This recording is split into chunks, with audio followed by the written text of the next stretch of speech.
बताएंगे कि ऑप्टिमाइज़र कैसे इंस्टॉल करते हैं। सबसे पहले हम इस टैब से इस एरिएटर को सेपरेट करेंगे।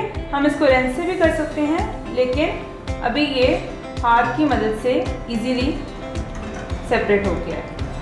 हर एरिएटर के 2 पार्ट्स होते हैं, एक फिल्टर और दूसरा गैस्केट। हम इनको सेपरेट करके रख देंगे और अब इस एरिएटर के अंदर हम ये ऑप्टिमाइज़र प्लेसन करेंगे।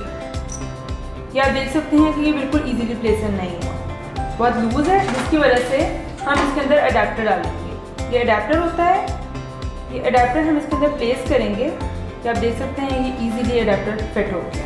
अब हम ऑप्टिमाइज़र डाल के चेक करेंगे। ये देखें ऑप्टिमाइज़र बिल्कुल इजीली फिट हो गया इसके अंदर।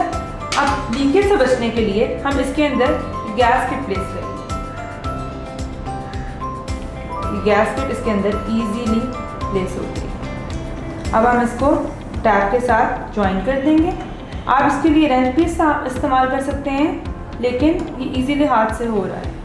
अब इसको अच्छे से टाइट कर देंगे और ये इजीली हमारा इंस्टॉलेशन हो गया।